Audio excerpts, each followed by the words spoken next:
There it was. Here we go. Ladies and gentlemen, another Facebook Live, okay, on this 7/12. Yesterday was Slurpee Day, Rochelle. Did you know that? Like you go to a 7-Eleven and get a Slurpee. I found out after the fact, so I did not Slurpify myself yesterday. You were day late. When's the last time you had a Slurpee? Anyway, ladies and gentlemen, this live is wonderful, isn't it? Okay, we have a real estate extraordinaire from the St. Rose office, Miss Rochelle Vannoy. Rochelle, welcome to the show.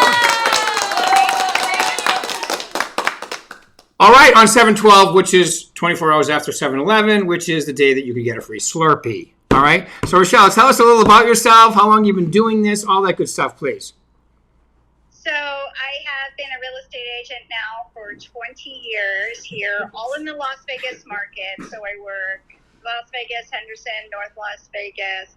I even do Pahrump sometimes and some of the other little podunk towns too. Okay. All right, good. Good. And give us a little idea of, I've known you for 15 years, ever since I was at Mike Ferry, right? I was my coaching schedule then, and we still talk today. Tell us a little about your production level so they get an idea of what you're doing, please. So first couple of years I did under 20. I did just buyers. So my first year in real estate I did only 13 deals. So anybody can do this. Then I did 19, 22, 24, and then I got into coaching. And first year in coaching, I doubled that to do 48 deals. The most I've ever done is 56. And I hover right around 50 most of the time. Right. And because of the average sale price, at those levels going up, your average commission and your income has gone up tremendously too. So that's incredibly awesome. Congratulations. Thanks. All right, cool. Now give them an idea. Okay, so in order to do as many deals as you do, and you only have like a part-time virtual assistant too, correct? Right? I have one full-time virtual assistant. Yeah. Okay. And so give us an idea of what you do on a daily basis to do that, and what your breakdown is too between listings and buyers. So what do I do on a daily? So I have a schedule, obviously. Right. If you don't have a schedule, get a schedule, because I recommend that to get you to the next level. I spend about 3 hours on lead gen a day, whether it be door knocking, calling, whether, anything to be in front of people and talk to new people. Right. I do, of course, lead follow-up and go on appointments and negotiate contracts.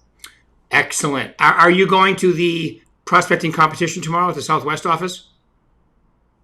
I cannot. I'm on the grievance committee, and they're going to need you meeting tomorrow. So Carlos has to do it without me this time. Oh boy! Wait a minute. People have grievances even in an incredible market like this? Oh my gosh, yes. I know. I sit next to it at Forest. The better it gets, the more complaints you have, because the more transactions you're doing, right? It goes hand in hand. All right. So you do 3 hours a day. What'd you say? 25 people? 25 people a day is, yes. I'm supposed to talk to 25 people a day. And so my goal is 110 contacts a week. So that gives me a little flexibility if I have a day, where I've got a lot of other crap going on. Yeah, because 5 would be 125. But don't you're a little lighter on Friday as far as prospecting goes, right? Yeah, it depends. Like this week, it's going to be tomorrow, Wednesday. Okay. Because of grievance. Yeah. You have to go listen to people complain for free. And it's not even entertaining. That's your service to the board, and I commend you. Nice job. Thank you. All right. Yeah. And you do a few other things too, don't you, as far as donating your time? I do. I try to give back to the community whenever possible. So I've been a CASA volunteer for, 5 or 6 years now. And if people ask me, I'm there to help. Tell them what that is. What you do there. CASA is a court-appointed child advocate. So once you go through class and getting background checked and all that good stuff, you get appointed by the courts as basically like a guardian for a child. and you represent them every time they have something that comes up in court to help them gain permanency through adoption. That's awesome. That's a great way to give back, and I'm sure the people that are involved really appreciate that too. So thank you. All right, so 3 hours a day, 25 contacts, 50-something closings, and I think last year was your highest income. You don't have to tell them how much it is, but it was your highest income ever made. Congratulations there too. Now, did you start off doing it like that, or did you have to ease into that a little bit? By that you mean as far as the amount of contacts, and the amount of time. Oh yeah, I eased into it. I started off where I made 10 contacts a day, then it went to 15, then 20. At one point, I was doing 30 or 35 for a little while. Mm-hmm. And but now I've been doing 20 to 25 for a long time. Tell them about our 30-day, because I can't do this with everybody, but you like to be held accountable and put under pressure. Tell them about our 30-day challenge years ago. Tell them about that one. So on 8x11 pieces of paper, we wrote the numbers 1 to 30, one number on each piece of paper, big number. Yeah. And we put them on the wall in order. And then you got to take one down every day you prospected. Mm-hmm. And the goal was to see who could do that many days in a row straight without missing. Mm-hmm. And of course I won. And it doesn't include weekends. It doesn't include your scheduled days off, only the days you're supposed to be working. Yeah. So it took you like 60-something days actually, or 2 months to actually do it. Yeah, because, things happen sometimes. Right. But when you miss, you have to start again at zero. Right, So that's the key. You have to put all the numbers back up and start again. So Right. It's kind of a little fun game that you can do. It really shows you how accountable you are being when you do something like that, because there's no wiggle room when you do it that way. Exactly. You're being accountable to you, because honestly, nobody else really cares. You're the only one that your goal is important to. So you have to show what's important to you, which is what your schedule shows. Yeah. And I agree with 100%. No one cares now, not in a bad, but as far as you achieving your goal, other people want you to be safe. They want you to be happy. But as far as achieving your goals, like, if you have a weight goal, if you have a mindset goal, if you have an income goal, as long as you're getting by, people are happy for you. But the only person who is really going to care about all those little nitty gritty things is you. And it's a very good point to make. Yeah, it's true. So the sooner you get really clear on what your why is and why you're getting up and doing what you're doing, the easier it'll be for you to get your goal accomplished, because then you'll have motivation to do it, because it'll really matter to you. Right. I love it.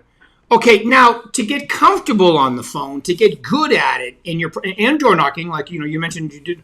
How did you can you practice that? I'm trying to get into role playing here. You role play in order to do that better. So tell me a little about that too, please. Yeah, I do role play. When I first started learning, I chanted my scripts out loud by myself every day. And I role played every day. I role play 4 days a week now. And I've done that pretty consistently throughout my whole career. And I really notice if I don't role play or I don't have my affirmation partner, even a week, I notice the difference as far as your confidence, your motivation, and things like that. And Rick, I don't know if you know, but one thing I started doing 2 years ago with one of my masterminds is every day, working day that is. Yeah. Some do it every day, period, but I just do it every work. Out all of our affirmations, and we send them to each other as an accountability. Right. Like some people are accountable for their contacts or setting an appointment. And it really makes you really focused and clear on what you're doing and why you're doing it. Yeah. I know. I remember you used to have that person from California, and then you had to get a new one recently, right? Yeah. Yeah. Yeah. He retired. He retired. He's like, I'm not saying affirmations anymore, except this: I don't work. I have passive income, which is awesome. Which is a great place to be. I think. I don't know. The total retirement thing. I'm not sure that's for me. How about you? Totally retired, but he's definitely got the foot off the accelerator. Let's just say that. Because rumor has it, when you start to kick back a little bit, you're thinking about starting a cooking show. That's what I heard. I am. So I already shot one episode, and my remodel is almost done on my house so that I can have a day. You'll probably know when I do it because I'll have a ton of food I'll bring into the office. I love my Christmas treats, yes. Oh, awesome. No, that's great. That's great. So, okay, so now I'm an agent. Let's say I'm brand new or I'm trying to take it to the next level. You've given them a lot of things to think about, but listen, let's give them the top three. What are the three most important things you tell them to focus on moving forward? An agent? Yes. What to focus An on? agent, yeah. Okay. Put you on the Three spot. things to focus on. Three. Obviously, they need to focus on what their daily activities are and what the results are from that daily activity. So you need to track what you're doing and what the results are, because what works for me may not work for you, and vice versa. So when you're new, especially, try different things. See what you like. See what works for you. And don't say nothing works, because there's always parts of every job that you don't like. I don't care what your job is. Yeah, I agree. You still do it. If you had a boss and you didn't like doing that, you'd still have to do it. So it's the same thing in real estate. You have to make yourself your own boss. The second thing is I would say set rewards, goals and rewards for yourself, and that'll help motivate you on the days when you don't want to get to where you need to be. I pretty much once a quarter set something up for myself to do or have if I'm doing what I'm supposed to do every day. Yeah. So you have you go on some pretty good vacations. Yeah, I'm getting excited that we can actually maybe start doing stuff like that again. Like other parts of the world. Whoops. Yeah, other parts of the world. Okay. Well, we still have your audio, but we have lost your video. Hold on 1 second. Somebody called me, and I'm not that tipsy to know how to tell them to go. I sent them to voicemail, but let's see. Do you have me? Are you there? This is why live is so awesome, Paul. And this is Paul's first episode. This is Paul's first episode back from the homeland. Okay, so Rochelle, are you there? There she is. Hire someone for what you're not good at. Okay, so the first one is. Can you hear me, Alex? Yeah, I can hear you. The first one is come up with activities No, that you. maybe? She can't hear us. Can you hear me, Rochelle? Okay, she can't hear us. So the first one is come up with activities that you'll do. Like prospecting wise was what she was talking about. Proactive activities that you'll do and track the results. That's such a tough one for agents to track the results. I don't know why, but you should. You're a business. You're a walking business. I love what Jay-Z says. I'm not a businessman. I'm a business man. Right? All right. Thank you, Paul. Paul is laughing at my. Anyways, it's a and that's what you are. You're an independent contractor. You're a walking, talking business. So know what you're going to do. Track the results. All right. And then we have Rochelle coming back. Hopefully we can have her finish and give us number 3.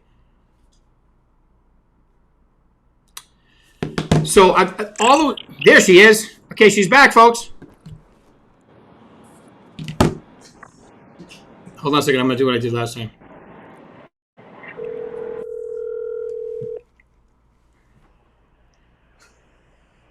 Oh, no, she answered. All right. It's okay. Just give us number 3 because we can hear you. Okay. So number 3, I would just say whatever you're not good at. This is what the universe is telling me. Whatever you're not good at, hire someone to do for you. Everybody has things they're good at and things they're not good at, and so tech is not mine. Right. And there's a picture again. Yay! So yeah, so focus on your strengths, not your weaknesses. Right. And put the time in to get good at it. It takes time. Right. Everything takes time. Right, and I think your first point was try a little of everything, figure out what you like, and I think you're talking mostly about proactive activities, right? Like the process. Correct, Like, yeah. Are you going to knock on doors? Are you going to call? Are you going to do a little of both? Are you going to do expired, for sale by owners, farming, your sphere? Pick 2 or 3 of them at least. Make sure you're consistent, correct? Yeah. You do all 5, though. You do just listed, just sold. You do expired. You do for sale by owners, and you do your sphere. Yes, I do. And someone recently has even got you more and more into social media because I see your stuff. So good job. Yeah. And I had to do it too. Hire someone if you're not good at it. And there you go. And that's point number 3. Okay, and give us point number 2 one more time. I said that, let me think again what the heck I did say. We were talking about accountability. Right. Like giving yourself a little reward. Rewards, right. Yeah, so, whether it be something little, like one year I bought a new pair of shoes with my closings. One year I bought new nail polish. One year just whatever it is. If you like to go out to eat, reward yourself with going out somewhere nice. If you like to travel, book a vacation. If you like to hike, get that plan.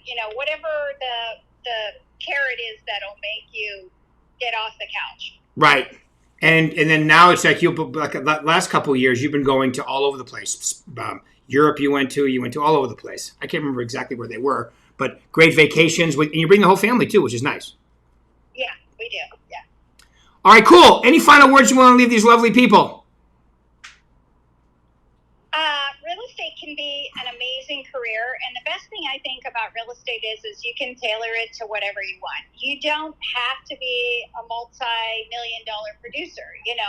If you want to use it for whatever your goal is. If you want to be the rock star, the number 1 agent, you can be, but don't compare yourself to somebody else. Compare yourself only to you, because as they say, you're comparing someone's outsides to your insides. And anytime you do that, you always lose. You always lose and stress yourself out. You always lose, yes.